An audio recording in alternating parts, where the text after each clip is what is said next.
¡Acción! 15. Ese capítulo que hace que mi pene Se esguince. Muy bien, estamos muy contentos y estamos además bastante emocionados de que continuamos nuestros viajes crononáuticos y que además estamos retomando y repasando momentos de la historia LGBTIQ+, en diferentes partes del mundo, que para fines prácticos y occidentales, diferentes partes del mundo significa México y Estados Unidos. Y aunque esta concientización que estamos procurando mantener durante todo el año, la realidad es que este ciclo nos ha ayudado a abrirnos muchas perspectivas, muchos ojos, de cómo hablamos, de cómo decimos las cosas. Y aunque garantizamos que los aprendizajes son permanentes, o trataremos de que sean permanentes, este ciclo nos ha permitido también juntar estas historias y empezar a contárselas. También échenos mucho amor, échenos mucha buena vibra, porque las buenas reacciones, los likes, los comentarios en nuestras diferentes redes sociales nos ayudan para darnos visibilidad. Y también, si ven que estamos diciendo una atrocidad o algo que verdaderamente merece que nos den un zape en la cabeza, por favor hagan. Ya saben que este es un espacio de apertura, ¿no? Entonces, como saben, somos unos completos ignorantes, y no tan ignorantes como cierto personaje que se pasó gritando y inventándole la madre a la gente en las elecciones y ni siquiera logró que una persona más allá de él votara por él en su casa. Bravo, idiota. Bravo, imbécil. 800 votos. Pero por lo menos vamos aprendiendo, ¿no? La del día de hoy es una historia que muestra cómo funcionaba y sigue funcionando México, pero sobre todo, cómo pensamos la diversidad y la inclusión en nuestro país.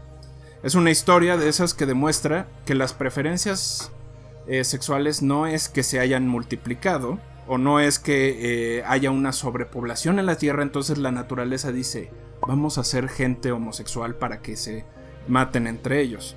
Sino, más bien es de esas historias que nos muestra que hemos crecido y hemos avanzado, aunque sea un poquito, y que en realidad tenemos la oportunidad de verlos con mayor claridad.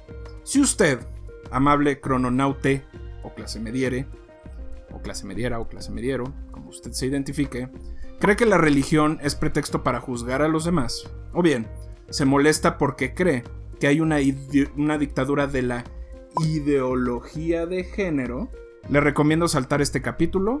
Te invito a que te retires. O abrir muy bien los ojos, los oídos, el pecho, sus genitales, porque se va a divertir.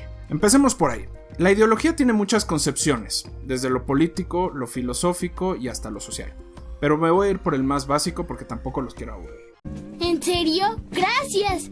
No te arrepientas. El de la RAE, la Real Academia Española de la... Para la RAE, la ideología es el conjunto de ideas fundamentales que caracteriza el pensamiento de una persona, colectividad o época, de un movimiento cultural, religioso o político. Es decir, se puede tener ideas alrededor de la diversidad sexual, pero esta es inherente a la existencia humana. Es decir, tú puedes creer lo que quieras de esta situación, pero no puedes negar que está ahí. Denme chance de ponérselos un poquito más sencillo. Lo que uno hace, lo que le gusta, lo que le atrae, no es una creación humana. La interpretación que damos a esos actos, sí. Así que esa sí se puede cambiar. Las preferencias, la forma de amar o de quererse entre unos y otros, no se puede cambiar. Por eso, cada vez que escuchen a alguien decir que es la ideología de género, la dictadura de los homosexuales, o cualquier otra atrocidad de ese tipo, recuerden lo siguiente. ¿La fe en su Dios es ideología? ¿El amor a sus hijos, padres o familiares lo es? ¿El amor a su perro? ¿El amor a su coche? A lo que sea que ustedes amen, cada quien sabrá qué dice. Si la respuesta es sí, usted es un sociópata y no cree en nada, como el buen productor y Baltasar, ¿no? Que los dos creen que todo es un invento humano. Si su respuesta en alguno de los dos casos es no, recuerde que los sentimientos no son ideología. La existencia tampoco lo es. Cuando alguien ama a otro, no está tratando de imponerle una idea ni a él ni a usted. Y si su pareja le está tratando de imponer una idea, no lo haga. Se lo digo ahí para que se quede. Así que ya paren de mamar y mejor vámonos a respetar todos. Pues sí, güey, no mames. Si a usted le molesta que dos personas, sea quien sean estas personas, se amen, guárdese en su casa, vea películas de Bruce Willis, métase a leer teorías de la conspiración de QAnon, lo que usted quiera, es libre de hacerlo. Nomás no esté chingando a los demás. Si nos vamos a respetar todos, hay que dejar de respetar a cualquier persona que haya votado por el Partido Verde, o perteneció al Partido Verde, o recibió dinero del Verde. No es cierto. También a ellos hay que respetarlos.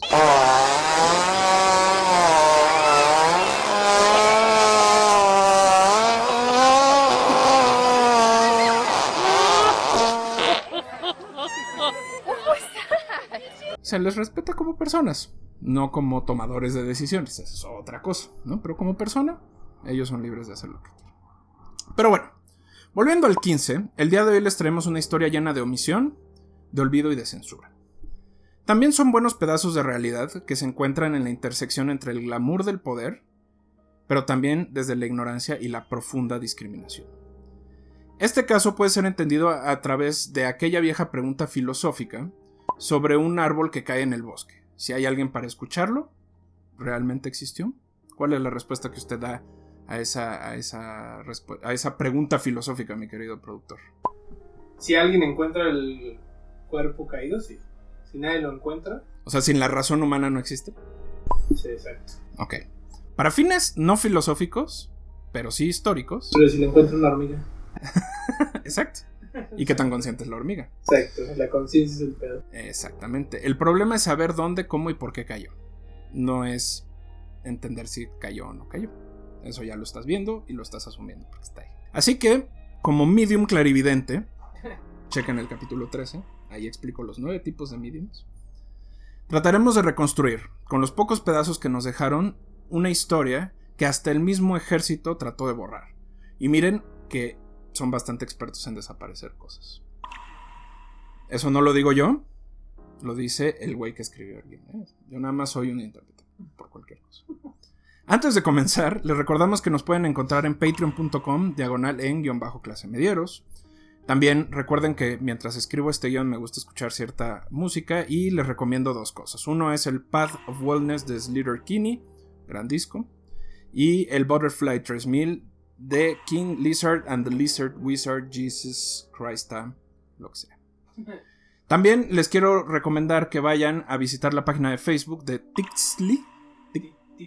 Titlix, que nos hizo favor de hacernos esta hermosísima taza, vean nomás, con mi peinado favorito del mismísimo líder. Unos buenos regalos, Titlix. Les mandamos un beso, muchísimas gracias por los regalos. Aquí miren nada más al productor en su libro de texto alternativo. ¿Ah, sí? Ahí se ve, mira, ahí está, el productor en su libro de texto alternativo. Y la de Rich va a ser una sorpresa porque lo vamos a obligar a tomarse una foto con él. El día de hoy les vamos a platicar del baile de los 41. Las teorías alrededor de lo que sucedió y el impacto que tendría en la cultura popular durante las siguientes décadas. Por cierto, la productora que hizo la película con Alfonso Herrera no nos pagó ningún dinero, así que lo hacemos por gusto. Pero si se quieren mochar con una lana...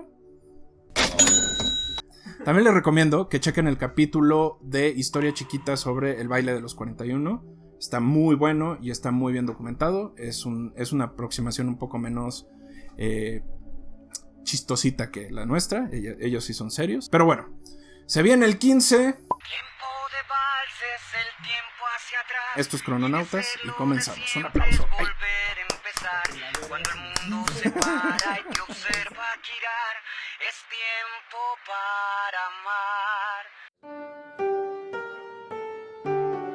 Crononautas. Señor presidente, hubo una redada en una fiesta en la calle de La Paz. Bienvenido al club de los ahora 42.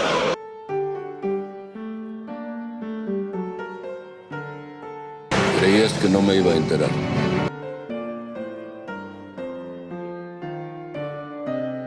Hoy, los 41. Capítulo 1. Tal vez es mi glaucoma. Así se llama el capítulo. Capítulo 1, tal vez es mi glaucoma. No, capítulo 1. Ese rarito no me cae bien. Si tuviéramos los poderes de Madero, otra vez parece que lo estoy pidiendo, y pudiéramos contactar al dictador mexicano Porfirio Díaz, y sí, le digo dictador, yo sé que a los panistas y a los priistas les molesta mucho, pero es un dictador, ¿ok? Y así hay que decirle, es un dictador. Bueno, fue porque ya se murió, al menos que esté vivo en Francia en una criogenia o algo por el estilo. Si tuviéramos chance de hablar con él, probablemente nos diría primero que nos fuéramos a chingar. Eso es un hecho. Segundo, que mi bigote es ridículo, cosa con la que estoy de acuerdo, pero sobre todo, que Ignacio de la Torre y Mier nunca le cayó bien.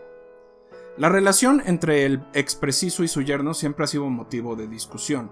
La realidad es que la posición social de Ignacio lo coloca en conexión directa con la nobleza de Mónaco, y eso a Díaz le parecía suficiente para tenerlo cerca. La hija de Díaz, Amada, fue concebida con Rafaela Quiñones y no era muy bien vista ni por la sociedad de la Ciudad de México ni por la familia que el presidente había formado con Carmen Romero Rubio, con la que se casó unos meses después de enviudar de la señora Delfina. El plan parecía bueno. Ignacio se casaría con ella para mantener las apariencias, mantener a sus padres al margen y tener una buena posición. Pero la intuición de Díaz, como solía ser, notó de inmediato las verdaderas intenciones de Mier. Además de que tenía un especial afecto por Amada, a quien mantuvo cerca de él durante muchos años y la protegió casi siempre. Así pues, Díaz aceptó el matrimonio por la insistencia de Amada, que sí estaba enamorada de Ignacio, y por la conveniencia social del mismo, pero al poco tiempo se arrepentiría. Aquí se dice que Mier era extremadamente caballeroso, respetuoso y hasta encantador, lo que hizo a Amada considerarlo como el partido ideal. También influyeron las medias hermanas de Amada, que insistían que era un gran partido y que eso ayudaría a que se integrara mejor a la alta sociedad mexicana. Sí, aquí podemos jugar también ese bonito juego que propuso el buen noruego, saludo al noruego, ¿no? De que cada vez que haga comillas en el aire, pueden darle un shot a su... Porque vienen un chingo de comillas, así que... Entonces, bueno. Y el guión así está. Y el guión está con comillas y beban. La cosa es un poco más compleja. Verán. Como hemos explorado en diversos capítulos, como el de Chava Flores, el de Nahui o incluso el de Salvador Novo, y prometemos ya pronto, todavía no, pero ya pronto movernos de esta época de México, había mucha convulsión y sobre todo había una opulencia que ponía a la Ciudad de México como un lugar de desarrollo muy grande, pero el resto del país en una situación verdaderamente paupérrima y de pobreza extrema. Y ni siquiera era toda la Ciudad de México, era solo una parte de la Ciudad de México la que se veía beneficiada por esta opulencia, ¿no? La clave está en que México buscaba ser un país moderno, contemporáneo, subirse al discurso del crecimiento industrial, pero por el otro estaba atorado en su propia realidad de desigualdad, de clasismo y de racismo. En este sentido, Díaz fue el artífice del modernismo material. La luz eléctrica llegó, el ferrocarril se desarrolló, importantes empresas petroleras se establecieron en México y en general parecía que todo iba bien. Sin embargo, como todo principio positivista, lo material, lo macro, lo general parecía estar en curso, pero lo local, lo micro y lo social no se movía nada. Habían pasado ya casi 50 años de la Constitución de 1857 y las leyes de reforma y la separación de la Iglesia y el Estado no necesariamente había sucedido como se esperaba o como era ambicionada por los liberales de aquella época. Para quienes vivieron y narraron la vida de México en fines del siglo XIX, la cosa cambió sustancialmente en lo económico-administrativo, es decir, la Iglesia ya no controlaba los trámites civiles como las defunciones, nacimientos y matrimonios, pero estaba un poco limitada en su poder económico. Aquí hay varias teorías, no los voy a aburrir con todas, pero la que nos funciona para entender esta situación es que la separación de la Iglesia del Estado, contrario a lo que se nos ha enseñado en los libros de texto socialistas, es que fue un principio moral ideológico. La realidad es que fue un principio económico. Lo que hizo Benito Juárez, Luis Mora y todos ellos fue tratar de separar el poder, la propiedad y todas las cosas que tenía la Iglesia para atribuírselo al Estado y que el Estado pudiera hacer uso de ellos para tener impuestos, para tener dinero y controlar el poder de la Iglesia, que se estaba convirtiendo ya en una mandrágora de mucha influencia en los mexicanos.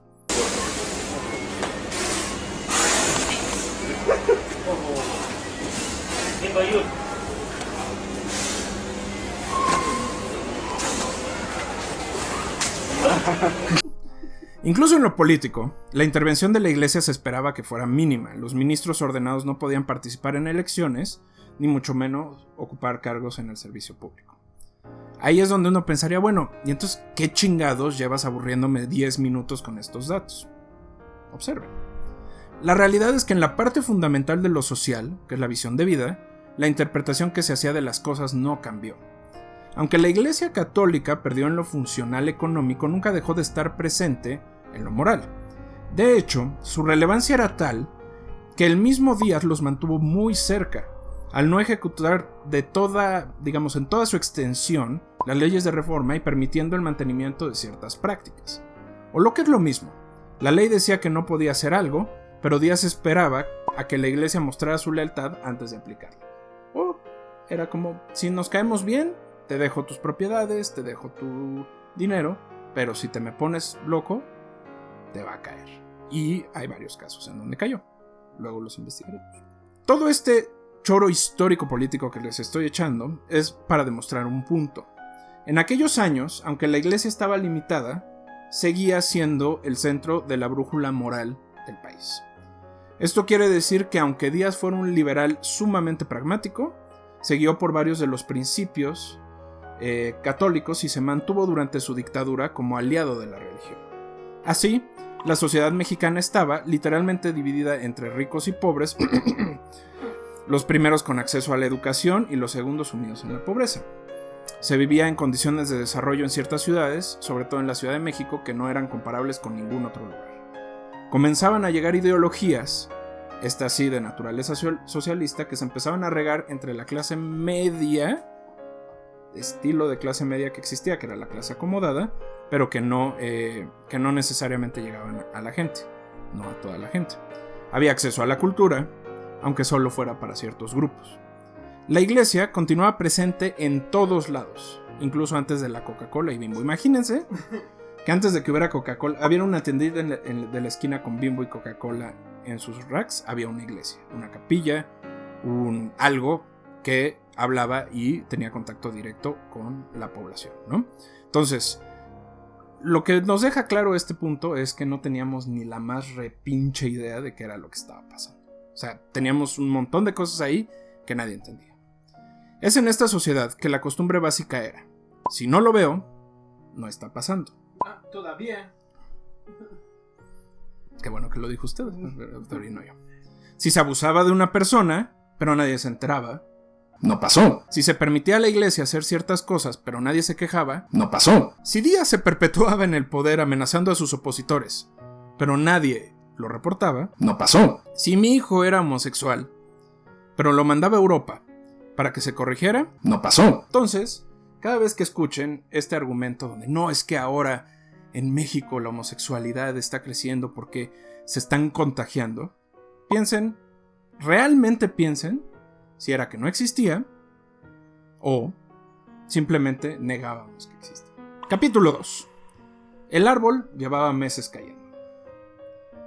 Siguiendo la metáfora del árbol que cae o no cae, por si no entendieron. Esta sociedad de omisión es lo que a veces confundimos con la evolución o modernidad. Que no haya registros, que no lo hayamos visto, no quiere decir que no existiera. Solo habla de lo controlados que estaban los flujos de información en aquella época. Es así que antes del baile, antes de las consecuencias, hubo un antecedente del que poco se habla, pero es fundamental para entender el fenómeno. No es que el baile se haya organizado de una forma espontánea, o que los miembros del club se juntaran de un día al otro. El club como tal existió desde tiempo atrás. La enorme diferencia en edades de los distintos personajes, así como las prácticas en aquel lugar, sucedían de un pacto importante, fuerte y respaldado por las élites económicas de este país, que decían: mientras lo hagan a oscuras, en su casita y con sus cosas, No tengo pedo. mientras no quieran meterle mano a mi hijo, todo bien. Por quien probablemente era apoyado este movimiento era por empresarios y políticos de la época que encontraban en aquel espacio alivio a su verdadero yo. Todos ellos, casados, algunos con hijos o incluso nietos, utilizaban este club para dejarse ir y disfrutar su sexualidad.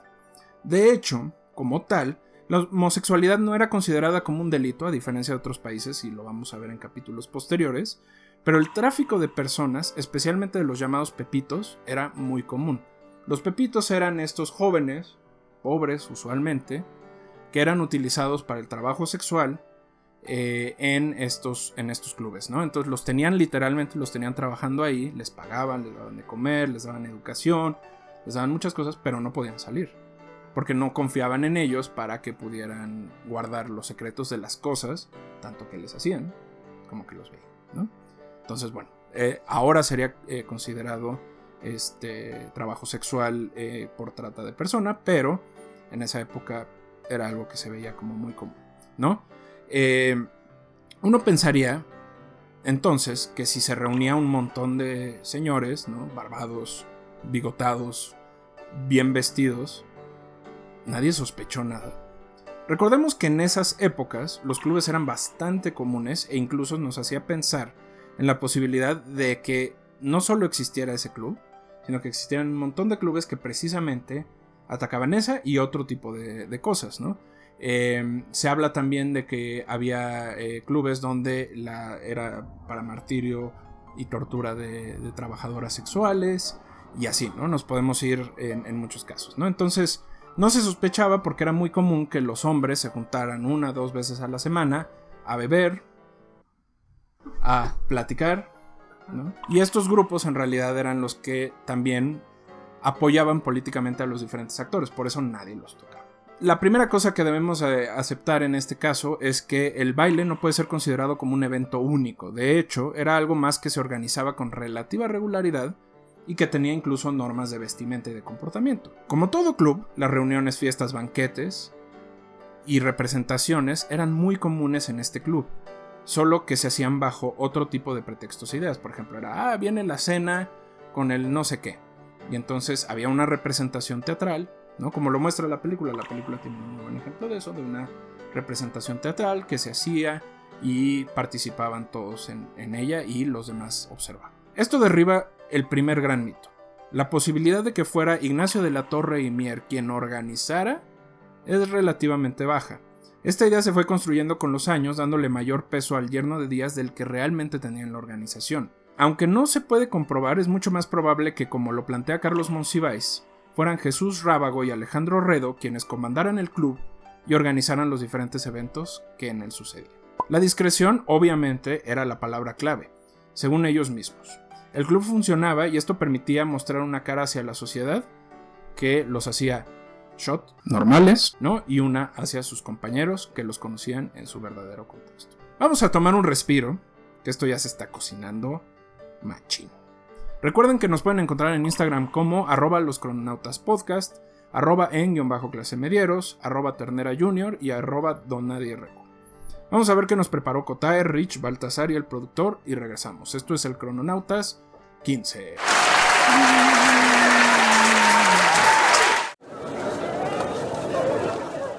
Intermedio Clase Mediero.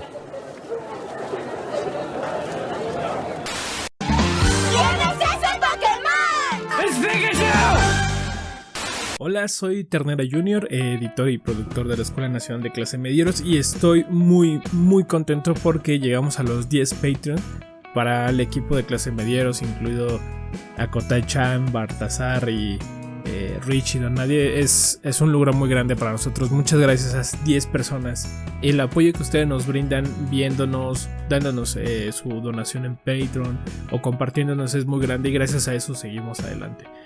Quiero agradecer especialmente a Seth Pérez, a José Luis, a Erika, a la donadora anónima, a Pato, a Jimena, a Luis, a Gabriel, a Juan Bosco y a Ari.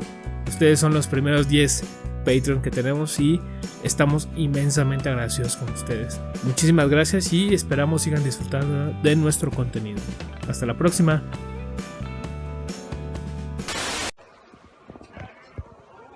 Sin nada que hacer, hijo de su chingada madre. Toro Max. ¿Qué tranza, perres? Yo soy Baltasar y este es un Crononugget presentado por En la Luna Joyería. Todos conocen a Andrew Warhol, oriundo de Pittsburgh, por su obra en la que celebraba a los personajes más relevantes de mediados del siglo XX, los productos de consumo y la masificación de sus piezas. Pero ¿sabían que la vida y estilo de Warhol siempre estuvo ligado a la nota roja? En 1964, durante la Feria de Nueva York, el organizador le encargó la decoración de un pabellón, a lo que Warhol respondió poniendo las fotografías de los criminales más buscados en Estados Unidos de 1962. Dicho evento levantó ámpulas en la comunidad artística y en la sociedad en general, que veía dicho acto como una especie de no interés por la feria de parte de Warhol, a lo que él más tarde respondería, que si no le entendían es porque no lo conocían. La realidad es que siempre estuvo interesado en la nota roja y el crimen real como medio de expresión. Según el autor, mostrar e intervenir dichas imágenes ayudaban a sensibilizar distintos temas. Dentro de los temas estaba la persecución racial, la explotación de los artistas y el crimen común en las ciudades. Igualmente, él sería presa, en 1968, de un atentado en el que recibiría un impacto de bala que lo acercaría a la muerte. Un 3 de junio, Valery Solanas le dispararía en su estudio de Factory, fallando los primeros 2 disparos y logrando asestar el tercero. Para fortuna de Warhol, recibió atención médica y siguió con su vida, mientras Valery se vería involucrada en otros 2 intentos de asesinato que para su fortuna nunca logró concretar.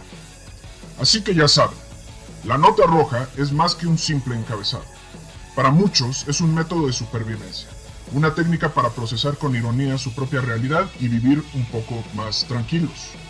Muestra de ello es la colección Nota Roja en México de En la Luna Joyería, que recoge de forma magistral 3 encabezados célebres de periódicos especializados que, precisamente, muestran esta capacidad de procesar la tragedia. Vayan a En la Luna Joyería en Instagram para ver estas chingonométricas piezas. Yo ya tengo la mía.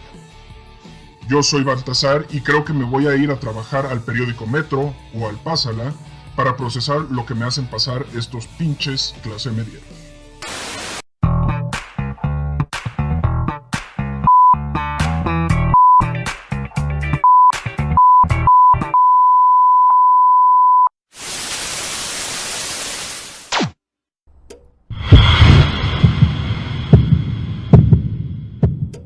Cuentos clase medieros. La cabaña. Marilyn era mi hermana. Vivíamos en una casa en el bosque. Nuestros padres nos dejaban jugar en hasta que un día ella desapareció. Entonces solo tenía 6 años. Desde aquel día no volví a jugar en ese bosque. Pero pasaron 5 meses y una tarde Marilyn regresó. Se le veía intacta, se le veía bien. Mis padres la abrazaron emocionados y ella contó que al perderse en el bosque llegó a una cabaña donde un hombre la cuidó, la alimentó y luego ese hombre desapareció y no volvió más a la cabaña. Así que decidió buscar en el bosque el camino de regreso a casa. Una tarde Marilyn y yo fuimos a jugar al bosque con la advertencia de no perdernos de vista. Pero no hicimos caso, pues solo éramos niños. Jugábamos a las escondidas y entonces ella empezó a contar. Yo corrí lo más lejos posible. Cuando llegué a una cabaña, me acerqué a ella y abrí lentamente la puerta. Dentro estaba el cuerpo de Marilyn, tirado con el estómago abierto, sus entrañas fuera de y sus restos descompuestos con gusanos en las cuencas de los ojos y ratas dentro. El olor era fuerte, no podía soportarlo, quise gritar, pero me tapé la boca y escuché entonces a nuestros padres llamándonos. Corrí a casa tan rápido como pude y me calmé. Pasaban los días y yo tenía miedo de Marilyn o quien sea que fuera esa persona. Era tan idéntica a mi difunta hermanita, sus mismas facciones, su voz, pero nunca se lo conté a mis padres. Hoy tengo 26 años. Recuerdo aquello como parte de la imaginación de un niño de 5 años. Marilyn se casó, tuvo a sus hijos y se mudó a la ciudad. Luego de la muerte de mis padres me quedé con la casa en el bosque y me fui a vivir a ella con mi mujer, mi hija e hijo. Tenían 5 años cuando mi hijo desapareció en el bosque y tenía 6 años cuando regresó de él. Encontré una cabaña donde un hombre me cuidó, me alimentó y un día no me volvió, así que decidí volver a casa, papi, dijo sonriendo. Entonces un escalofrío recorrió toda mi espalda.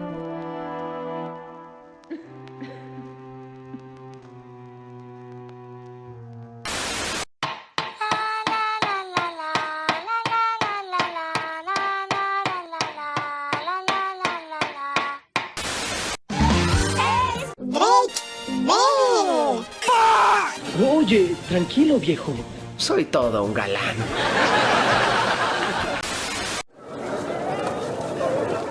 Fin del intermedio.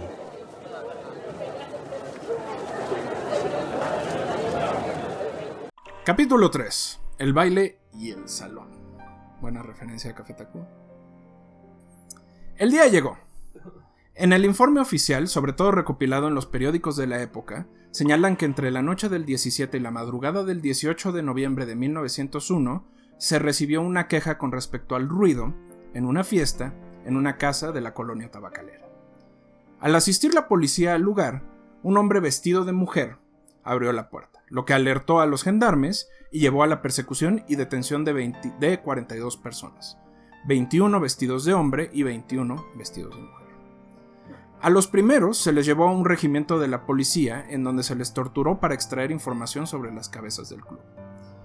A los segundos se les llevó al cuartel de la policía montada donde se dice que fueron abusados, golpeados e igualmente torturados para extraer la información.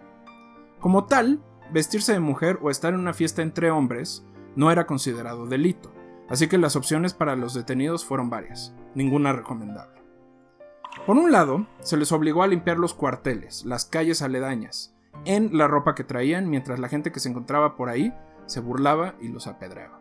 A la gran mayoría se les envió al ejército con el rango más bajo y a realizar tareas de manera esclavista o con un nivel de esclavitud muy alto. Pensémoslo de la siguiente manera. Había 3 grandes grupos.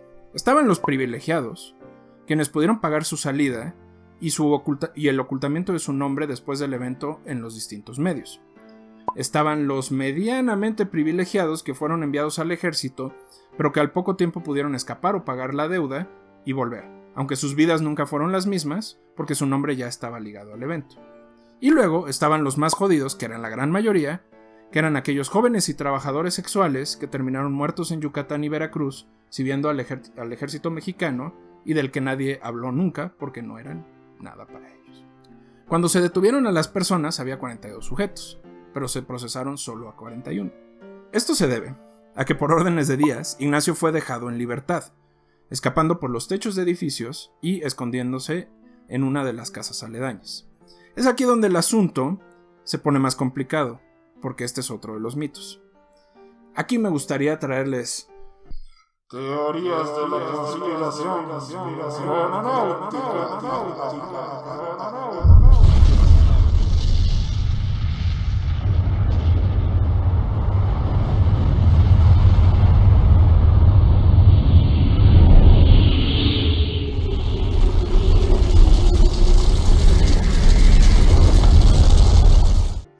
Hay 2 versiones de lo que pasó aquellos días. La primera versión está pegada a la oficial y es sencilla. Básicamente explica que Ignacio fue detenido, llevado al cuartel, pero que el presidente lo liberaría al saber quién estaba ahí. La segunda es un poco más compleja. Al parecer Ignacio tampoco estaba muy contento de ser yerno de Díaz e incluso sentía un odio ferviente por el dictador. Mientras tuvo algunos cargos, intentó en varias ocasiones subvertir las decisiones de Díaz, que a la postre le costaron perder la posibilidad de ser gobernador antes del evento de los 41. Ante la negativa de Díaz de hacerlo gobernador, De la Torre intentaría aliarse con algunos secretarios y conseguir apoyos, cosa que no fue bien vista, evidentemente, y el presidente vio en el baile una oportunidad para decirle: yo viejo, bigotón, chaparro, pero todavía te puedo poner en tu madre. Eso es lo que le dijo Díaz. Es decir, hay una alta probabilidad de que aquella redada fuera un plan de Díaz para apaciguar a su yerno. Que él, como muchas de las personas de la época, supieran que el club existía, el tipo de prácticas que tenían y en general la situación en la que se encontraba. El argumento del ruido se cae porque, aunque la casa en la tabacalera no era la única casa donde llevaban a cabo sus reuniones, sí tuvieron distintos eventos y habría llevado mucho antes el ruido a detenciones y a la misma situación. Entonces, en realidad, es muy característico que haya sido justo en ese momento. Como les decía, la discreción era la clave y tener una bacanal ruidosa suena muy arriesgado, sobre todo para gente que era muy consciente que lo que estaba haciendo los podría acarrear muchos problemas, ¿no? Una vez libre, Ignacio de la Torre continuó con sus intentos para ganar importancia en la política del país. Con los años, los Díaz migrarían a Francia y él se quedaría en México. Evidentemente, su relación con Amada Díaz estaba rota desde el momento que ella supo que a él lo que le gustaban eran los hombres. La confrontación entre Díaz y de la Torre no terminó nunca. De hecho, de la Torre simpatizó con la revolución y apoyó con dinero especialmente a Emiliano Zapata. Cuando Carranza llegó al poder, lo correría del país y él se establecería en Estados Unidos, donde operaría de forma remota sus propiedades y negocios, muriendo de una operación reconstructiva. Al final, la mucha o poca información sobre el evento desapareció. Los privilegiados hicieron lo que pudieron por borrar sus nombres. El mismo Ignacio no insistió en ningún tipo de defensa, batalla o discusión.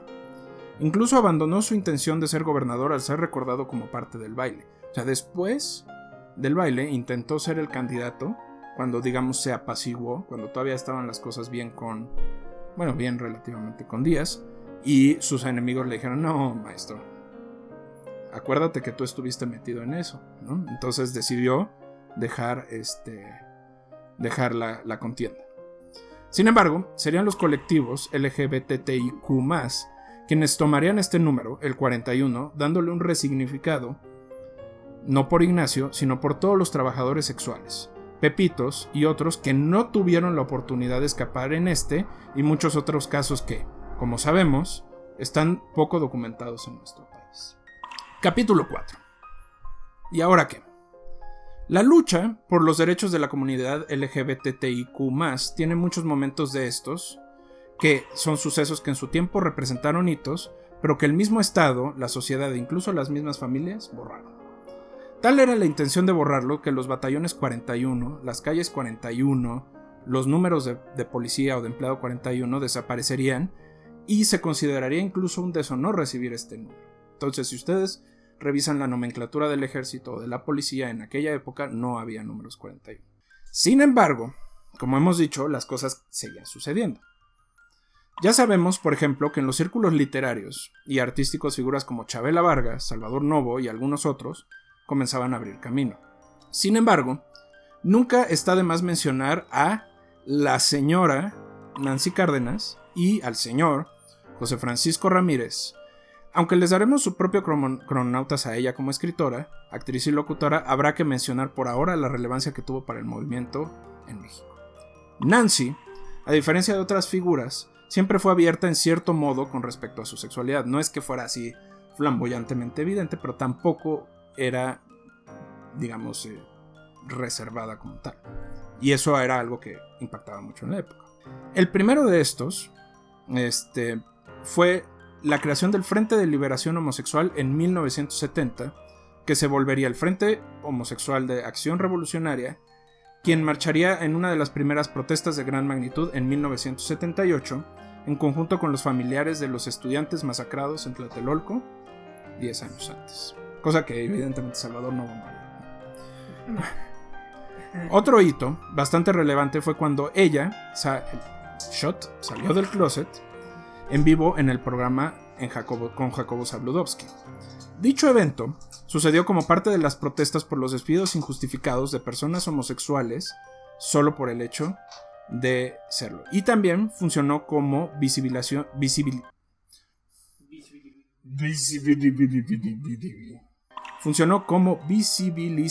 de las lesbianas dentro del colectivo, que como ella habría criticado, se mantenían en esa época bajo estructuras bastante patriarcales.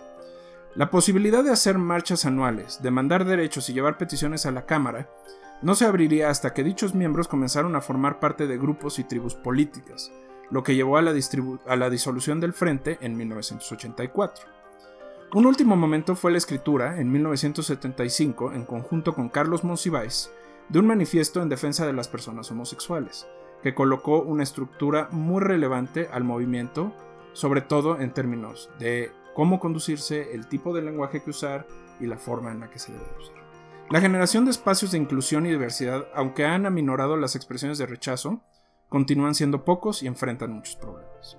Sobre todo en la obtención de derechos. Aunque la Suprema Corte de Justicia declaró el matrimonio igualitario como legal y un derecho, la batalla en los estados aún es larga y en muchos casos se requiere estrategias legales como el amparo o la demanda del cumplimiento para realmente concretarse. Eso quiere decir que la Suprema Corte dijo, el matrimonio igualitario va, pero para que tú en tu estado, si no tiene una legislación, lo puedas llevar a cabo, necesitas o que lo apruebe el Congreso, o venir a la Ciudad de México o alguno de los 7 estados donde es legal, o definitivamente poner un amparo para que se pueda hacer o llevar a cabo en tu lugar de residencia. ¿Por qué es importante esto? Esto no es un asunto de destruir a la familia natural. Se trata de ganar derechos. ¿Qué quiere decir eso? Que una persona que ha trabajado toda su vida le pueda heredar a su cónyuge la pensión, que le pueda dar a sus hijos dinero, que pueda tener derechos médicos, derechos de salud, derechos de todo tipo, sin distingo por el tipo de preferencia, práctica o desarrollo sexual que tenga. Así que, compañeros, compañeras, compañeres, la lucha sigue, y aunque se ha avanzado, todavía hay toneladas de trabajo que hacer. Espero les haya gustado este capítulo, mis queridos crononautas. ¿Usted qué opina, mi querido productor, de la situación actual de la comunidad LGBTIQ+? Que me sigue sorprendiendo que, a pesar de tantos años que han luchado, todavía hay mucha gente que no les reconoce los derechos como los que mencionas, pero sobre todo la capacidad humana de generar tu identidad. Güey, tú puedes ser lo que tú quieras, ¿no? Como tú te sientas, sin afectar a los demás. Y la gente no sigue viéndolos como raros, como extraños, como algo fuera de la norma. Binario, ¿no? O sea, o eres esto o eres esto. O eres esto o y siguiendo creando estereotipos. De acuerdo. Se me hace muy cabrón que ya en este mundo todavía la gente siga encasillando a la gente solo en 2 tipos de personas que pueden ver. Exactamente. No porque lo diga la Biblia, que ese sí es un invento humano. Es verdad. Eso fue todo por el día de hoy. Recuerden que nos encuentran en patreon.com/en-clasemedieros y nuestro canal de YouTube, Escuela Nacional de Clase Medieros. Recuerden que también los Clase Medieros, colectivo al que orgullosamente pertenezco, transmite todos los martes a las 9 de la noche por este mismo canal de YouTube. Y también recuerden que los miércoles tenemos el intermedio Clase Mediero, que es eso que vieron hace 2 capítulos, y lo sube el productor de manera aislada, pues para que le hinquen el diente cuando ustedes quieran. Recuerden también que si nos quieren agregar a sus redes sociales, estamos como @loscrononautaspodcast, @en-clasemedieros, @deportes-sofá, y bueno, @Ternera Junior, @DonNadieReco y @RichDonut. Si quieren saber más sobre este tema, y como les dije, ya échense a Historia Chiquita, este podcast de una historiadora mexicana bastante interesante. También chequen el capítulo 70 de Leyendas Legendarias, donde tratan tanto el tema de Stonewall como el del baile de los 41. No lo explica tan a profundidad, pero pues yo soy muy fan de leyendas, así que siempre es bueno recomendarlo. Y recuerden, yo soy Don Nadie, Echeverría no se ha muerto al día de hoy y estoy muy preocupado por eso. Los quiero, tengan buen lunes.